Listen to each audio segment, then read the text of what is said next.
You're listening to Breaking the Bottle Legacy with Molly Watts, Episode 11. Hi, I'm Molly. After a lifetime living under the influence of family alcohol abuse, spending more than 30 years worrying about alcohol and my own drinking, believing I had an unbreakable daily drinking habit, I changed my relationship with alcohol forever. If you want to change your drinking habits, then Breaking the Bottle Legacy is for you. My goal is to help you create a peaceful relationship with alcohol, past, present, and future. Each week, I'll focus on real science and using your own brain to change your relationship with alcohol. Nothing has gone wrong. You're not broken. You're not sick. It's not your genes. And creating peace is possible. I'm here to help you do it. Let's start now. Well, hello and welcome back to Breaking the Bottle Legacy with me, your host, Molly Watts, coming to you from, well, let's just call it a bluebird kind of day here in Oregon. It has been spectacular, and we are rounding in on March, and I am super excited about spring getting here and putting together a few more of these sunny blue sky days. I want to touch on just a couple of things if you are new to this podcast. First of all, I am not an addiction expert. I am not a doctor. I am not a psychiatrist. And if you believe that you are suffering from a physical dependence on alcohol, this is not the podcast for you. If you are someone that has a habit of drinking more than they want to, or specifically if you are also an adult child of an alcoholic, I hope you will find this beneficial and informational and educational. So just a short disclaimer. I also want to tell you that if you have not already found our private Facebook group, please come and join me. It is a private spot, a safe spot, and it is searchable. No one will know that you are there. No one will see your post, your comments, nothing. It is just a safe place for learning, accountability, and hopefully really creating a new relationship with alcohol, which is what I want for everyone that's listening. And lastly, I have an ebook that is called Alcohol Truths, How Much is Safe, and it is a part of a 32-book self-help kind of book promotion right now. All 32 titles are free, and all you have to do is click on the link. I'm going to put it in my show notes, and you'll see all the different titles, including Alcohol Truths, How Much is Safe. You can look at anything there. I would love it if you picked up Alcohol Truths, but regardless, any of those 32 titles are free, so check it out. All right, that's it for housekeeping. But I did want to talk about last week's episode for one more second. I want to touch on something that I talked about last week. I mentioned the idea of neuroplasticity and how much I love this whole concept of being able to create new neural pathways, right? Well, after I recorded that episode and I released it, I actually listened to Brene Brown's podcast, and specifically her episode from December with Dr. David Eagleman. And I'm also going to, of course, link that in my show notes so you can find that episode. I recommend it as well. Dr. Eagleman is a neuroscientist. He is a New York Times bestselling author. He's a TED Talk speaker and a Guggenheim Fellow. And he's released a book called Live Wired, The Inside Story of the Ever-Changing Brain. And I haven't read the book yet, but totally am going to, because it sounds like something I would have really loved. But what they talked about was the term in that podcast episode was the term neuroplasticity. And Brene actually told a story about how she remembers going to the San Antonio Zoo when she was little, and those little plastic machines where you got to choose the animal that you wanted, and it would create on the spot a plastic mold. They'd be kind of warm when you carry them out, like a little polar bear or whatever it was. And that whole idea of a plastic mold, right? And they were talking about how that's why that term plasticity doesn't really resonate, right, with them anymore. And Dr. Eagleman has actually coined the term live wired instead of plasticity, instead of neuroplasticity. And I love the term live wire because it really is exactly what is so wonderful to understand about the human brain. and also why I believe that the power to change your drinking habits and your relationship with alcohol is completely in your own brain and in your own thoughts. The brain is designed to learn new things our entire lives, and it's healthier and better when we challenge ourselves with new thoughts. Anyways, that was just something that I wanted to touch on with regards to neuroplasticity. I like the word live wire, and that our brains have liveware as opposed to software and hardware. All right. So last week I talked about breaking my unbreakable drinking habit and the process for allowing urges and cravings. And I mentioned that this was a preview for something that I call the result cycle. And for those of you who are familiar with either Brooke Castillo or Rachel Hart, you will recognize what I'm going to talk about. Brooke Castillo's work, which she calls the model, came from her study of other self-help gurus like Byron Katie, Eckhart Tolle, Tony Robbins, and others. Brooke figured out that in all the self-help books that she had read, that it basically boiled down to 5 different things.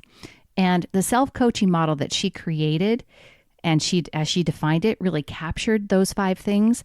And she realized that those 5 things could literally explain everything in her life.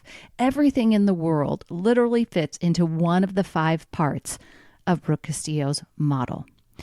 And for me, and changing my drinking, understanding and applying pieces of the model was absolutely critical. So I took the model, and for my work, I renamed it as the behavior map. And here's why. First of all, I wanted a way to separate out the internal part of the model, which I'll talk about in a minute, and visualizing it as a map that I could travel in different directions along the pathway helped me. It was really a way to understand my own and other people's behaviors. I called it the behavior map because that's what it was kind of doing. It was showing me a way to navigate people's behaviors. And it has the same 5 elements as the model. So in my book, I give full credit to that. I give full credit to Brooke Castillo. I will give her full credit here for teaching me that and teaching many, many people. She always says she wants us to share the model because that's just what she wants in the world. She wants more and more people to learn it. But I also wanted to, as I said, kind of redefine it for myself. The behavior map was the bigger piece, the model, and inside of it is what I call the result cycle. If you have listened to Rachel Hart, and I know many of you have because I listen to Rachel every week, and she is phenomenal. Rachel talks about the think, feel, act cycle. And those are the 3 inside steps or the 3 inside pieces of that 5-point map of the behavior map or the self-coaching model. She calls that the think, feel, act cycle. And those are also the same 3 pieces, think, feel, act, that are what I call the result cycle. And I'm going to include an image in my show notes this week from my upcoming book, Breaking the Bottle Legacy. And it's a visual diagram of the behavior map and the result cycle, because possibly like me, visualizing it in this way will help you in terms of internalizing it and beginning to apply it to your drinking habit and really just life in general. But since this podcast is all about helping you create a peaceful relationship with alcohol, let's start by figuring out how to use this tool as it applies to your drinking. And of course, I'll do that by sharing how it worked for me as well. The number one thing that determined my success for this in this creation of my new relationship was my being able to understand and apply the result cycle to my drinking habit. So it's incredibly important. And also understanding just the behavior map and that whole piece as well. So let's talk about the behavior map. The behavior map has 5 different elements: circumstances, thoughts, feelings, actions, results. I imagine it like a roadmap where each one of those words are stops or dots on the map. It's linear for me, with circumstances on the left end and results on the right end. It's not completely unlike a computer diagram in terms of input coming into the computer getting processed, and then spitting out output on the other end. And I think that's where people get the idea of comparing the brain to a computer. And while I think that the process of human behavior in terms of getting input, processing it, and creating output is similar to a computer's process, I also think that's where the similarity probably ends. And as I just talked about from Dr. Eagleman's book and comments from the Brene Brown podcast, the brain itself is so much more capable of dynamic change, and it's just not the same as a computer at all. It's not a hardware software system, but liveware. I just really love that term. I haven't had, anyways, I'm definitely going to list it on my show notes. I'll link to the book as well. So, but it's so great. Liveware. Back to the behavior map. The behavior map gives us a visual route for explaining our behavior. And the great thing about it is we can jump in anywhere along the route and move left or right to further understand or better direct the results that we want to get. I'm going to talk about that a lot more coming up later, but first let's go to the left-hand side of the behavior map, and that is input. So input includes the events, circumstances, and facts of our lives. Understanding how we process this input in our lives is critical in seeing where our behavior comes from. For a lot of people, it's difficult to separate the facts and circumstances of our lives, the true input for our brain, from the judgment that we apply to it. I know that was definitely true for me. The very first time I was taught the idea of the model, I was interviewing life coach Elizabeth Salazar back on the Live Happier Longer podcast. She's also a student of Brooke Castillo. And I think we talked about this off recording, but I know what I was thinking when I was talking to her in the podcast. It's actually fun to listen to because I can actually hear the wheels of my brain turning as I'm understanding this concept of thoughts and feelings. The circumstance that I was describing for Elizabeth was the family gathering for Thanksgiving. And I went on to explain the dynamics of my mother-in-law, who traditionally hosts the meal at her house. And I described the situation is often stressful because of my mother-in-law's anxiety about the meal being prepared perfectly. And in my mind, the stress that I felt was caused 100% by her behavior. And I pointed out to Elizabeth that I was sure that other family members would agree with me that the dinner often lacked a relaxing comfort because of her anxious behavior. And she said, Molly, it doesn't matter if 99% of the world agrees with your judgment. It's still not a fact. I said, And Elizabeth asked me to try another thought. She said, the circumstance is Thanksgiving dinner with your family. What's another thought that you might have? And I literally sat there and I thought to myself, immediately, my brain wanted to feel stress and dread over the upcoming holiday and wanted to continue to focus on my mother-in-law's behavior. And I kept looking for something else to think. And suddenly the thought, I love my mother-in-law's Thanksgiving recipes. They are my favorites, came into my brain. And when I thought that thought, I immediately felt excited and joyful about the gathering. And it was just that simple. Elizabeth pointed out, the circumstance is Thanksgiving. Your thoughts about Thanksgiving are what's creating the feeling of anxiety. If you thought about your mother-in-law's recipes instead of her anxious behavior, how would you feel?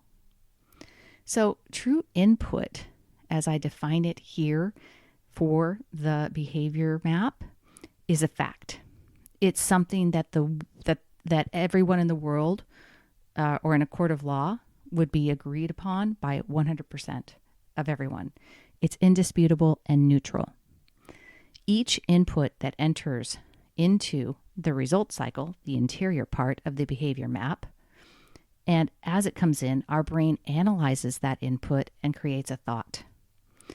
This is exactly what happens with every circumstance our brain comes across in the world. From the mundane to the extreme, each circumstance becomes input into our brains. And that means our brains take in a lot of input. All of that input gets processed, and our beautiful human brains define and interpret all of it. And individually, we have thoughts. Lots and lots and lots of thoughts. So before we jump into the results cycle, which is also the think, feel, act cycle, and explore what thoughts look like, let's talk again about the way the behavior map looks. All right. On the far left side, we have the input. On the far right hand side, we have the output. And with computer processing, right, we're counting on the computer, after we give it input, to generate output that we, as information that we can understand and use, right? In the behavior map, the output, so to speak, are the results that we have in our lives, the outcomes and the consequences of our actions or inactions. This output is typically quantifiable and created by you. How much alcohol you drink, how much you weigh, how much you earn, where you live, where you work. These are all examples of your results. You can't create results for anyone else, and no one else can create results for you. When I look back at the results I typically had for Thanksgiving Day gatherings, it was pretty clear that I was allowing my stressful feelings to fuel actions that resulted in me drinking too much alcohol, eating too much food, and generally trying to numb my way through the event as opposed to actively enjoying it. This was not the result I wanted, but it felt like the actions were the only logical way to, quote unquote, make it through the holiday, right? So again, had to change my thinking to feel differently. And that's really where we need to spend the bulk of our time. At least that's for me, spending the bulk of my time with the results cycle inside the behavior map. It is the cycle that happens consistently over and over again with every single input that we are receiving. And our brains receive this input, a circumstance, event, or a fact, and we have to process it. And the first step is that our brain applies a judgment to the input as a thought. A thought is simply a sentence in your brain. And many of us have a hard time separating circumstances from our thoughts, like I said. We believe we feel bad because of the circumstances in our lives and don't realize that in between the circumstances and how we feel are our thoughts. The instant that we apply judgment to a fact by adding an adjective, we enter into the result cycle and begin the process that determines our behavior. Most of us go through life and we aren't managing our minds. And really, it's pretty easy because to let our brains run on autopilot when it's throwing out like approximately 60,000 thoughts a day. And it's also why we develop habits that don't serve us, like drinking. We repeat patterns and we feel stuck. But as Dorothy Gale learned in Oz, we have had the power all along. And the power is in our thoughts.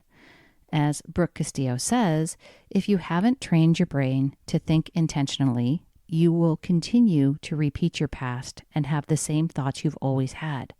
That's why so many people repeat their past. Your brain will recreate your past if you don't train it to create new results from your future. Why are thoughts so powerful? Well, the first reason that thoughts are powerful is because they become our core beliefs. Core beliefs are our most deeply held assumptions about ourselves, the world, and others. They are firmly embedded in our thinking and significantly shape our reality and behaviors. In fact, nothing matters more than our core beliefs. They are the root causes of many of our problems, including our automatic negative thoughts. So as children, when we are emotionally and physically immature, we depend on the adults in our lives, and we learn from them. And our core beliefs, learned when we are young and internalized, are really just thoughts that we've repeated and practiced over time. These core beliefs are often so automatic, we are unaware that we've created them just by thinking repetitive thoughts. And more importantly, we are completely unaware that we can change them. Now, not all core beliefs are negative. That's true. One thing that I've probably mentioned it on the podcast before. I was the daughter of a superintendent, and I have been a lifelong learner. And I truly believe that learning, that's a core belief for me, and it's a positive one, right? In addition to the positive core beliefs, I definitely have some self-limiting core beliefs, or had, and some examples of those and things that I experienced or I've learned from other adult children of alcoholics that they've experienced. They might sound like this: the world is dangerous. If I love someone, they will leave me. I'm never good enough. There is something wrong with me. Our core beliefs frame the way we interpret the circumstances of our lives, and when we allow our negative core beliefs to run the show unsupervised and unmanaged, the filter we apply to the facts around us is usually negative as well. Negative core beliefs may not be obvious. For me, the world is dangerous isn't something I fundamentally want to believe. However, growing up with my mother, she was extremely anxious. Her own core belief was that the world wasn't something wonderful to be explored, but dangerous and scary, and something bad was lurking behind every decision. The messages I received from her weren't, "You can do anything," but more along the lines of, "Follow the rules, take the safest path, and don't screw up." Ideas I had for my future were always met with resistance, outlining the most negative possible outcomes. Instead of seeing opportunities to grow, the message I received was, "Have you thought of all the ways you can fail?" I don't know if this was my mother's unconscious method for keeping me safe, but unconsciously I learned anxiety. I feared failing, and I became highly risk averse. I didn't trust myself to take chances. I saw changing my life as scary and dangerous. Thoughts like, "I'll probably fail. Failure means I'm not capable. I never finish what I start," were just part of the story I told myself on the repeat for years. These unconscious, self-limiting core beliefs, along with specific thoughts about alcohol, fueled my drinking habit for more than 30 years. The anxiety and fear of failure was something that I just accepted as a part of me. I had held on to those thoughts for so long that I did not question them, and they helped fuel my drinking habit with thoughts that sprang from that core belief. I believed that I needed alcohol every night to help me take the edge off of my day because I was anxious. I believed I had a need for alcohol specifically. I believed that was created by my genetic disposition. I didn't see my desire for alcohol as something that I created with my thoughts. My desire for alcohol was just a part of me. And as an adult child of an alcoholic, I believed that I had a stronger desire than other people without the same genetic link. Now, we've talked about on the podcast before in earlier episodes how science helps shape those beliefs, how society and industry help shape those beliefs. But what I want you to hear and understand about all of that is that those beliefs were simply thoughts. They weren't true. They were just thoughts that I believed as true. And that's where change really starts. You have to look at your thoughts and understand that just because you think something does not make it true. Embracing that the idea that you can choose a different thoughts is truly how we can change our future selves. And the thoughts I had about my past, about my alcoholic mother, about my desire for alcohol, about needing a drink to take the edge off, they were all just thoughts. When I changed them, I changed my relationship with alcohol and I transformed my drinking habit. And that is the beauty of the result cycle. Thoughts create feelings, feelings lead to actions. It's the second reason that thoughts are so powerful. Thoughts create our feelings. Distinguishing between thoughts and feelings is critical to feeling better. Understanding that your thoughts cause your feelings is how you learn to feel better without changing your circumstances. At the heart of the result cycle, thoughts, feelings, actions. In the middle of the behavior map, circumstances, thoughts, feelings, actions, results are feelings. It is not the circumstances of our lives that cause our feelings, but our thoughts about the circumstances that create our feelings. Let's go back to my Thanksgiving example. I wanted to blame the circumstance of Thanksgiving dinner with my family for creating the feeling of stress in me. In reality, it wasn't Thanksgiving dinner, but actually the thought I was choosing about my mother-in-law's anxious behavior that was causing my feeling of stress. It wasn't even her behavior that was causing my emotions. Do you see that? It was all because of what I was choosing to think about. When I turned my thoughts to my mother-in-law's wonderful cooking, I had a totally different feeling about Thanksgiving dinner. And that thought was available to me, just as much as the thought, her anxious behavior is so stressful. I could also have changed my judgment on her anxious behavior and thought, and just said she's anxious because she shows us her love through her cooking. When I think that, instead of how her anxiety is so stressful, I'm able to be calm and patient. As you can see, my thoughts apply judgment to the facts, and those judgments or thoughts create different feelings. So what exactly is a feeling, and why are our feelings important? That may seem like an easy or odd question, but being able to describe what we experience in our bodies when we feel a specific emotion is really challenging for most people. And despite our ability to articulate what feelings really are, most people put profound significance on their feelings. How many times have you heard or personally used the excuse, I just didn't feel like it? It's our feelings that dictate the actions that we choose to take or not take. Feelings are at the center, as I said, of both the behavior map and the result cycle, and because they are literally the reason for everything we do in our lives. I believe the most important thing that you can learn within the behavior map is the relationship between your thoughts and your feelings. Understanding that you and you alone can change how you feel without losing weight, without having more money, without getting married, getting a dog, buying something, or having a drink is the best news in the world. It also contradicts what society conditions us to believe about the external circumstances in our lives. It's why we're always chasing those things. We're always chasing the money, chasing the relationship, chasing the dog, right? It's because we've been told that these are the things that will finally make us happy. The truth is, happiness is not the result of everything you have or don't have in your life. It is because of your mindset and your thoughts.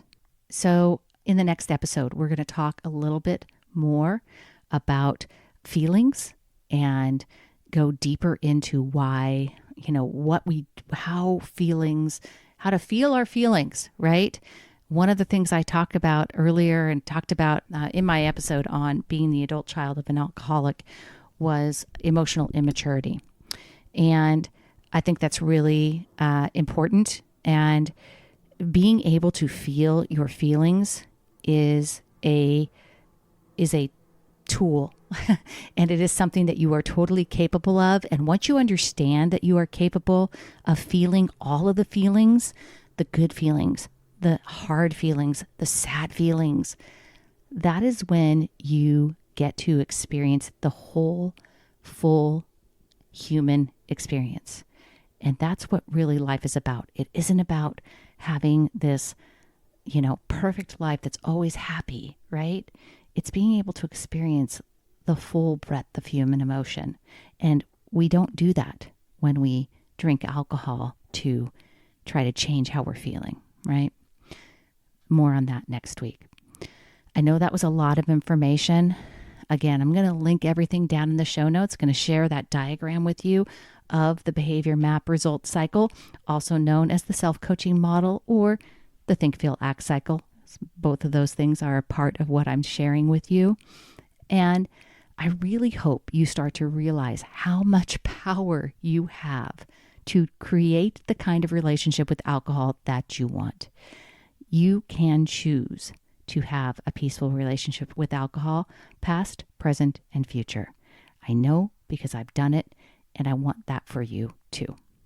All right, until next week, my friends, choose peace. Thank you for listening to Breaking the Bottle Legacy. This podcast is dedicated to helping you change your drinking habits and to create a peaceful relationship with alcohol. Take something that you learned in today's episode and apply it to your life this week. Transformation is possible. You have the power to change your relationship with alcohol now. For more information, please visit me at www.mollywatts.com.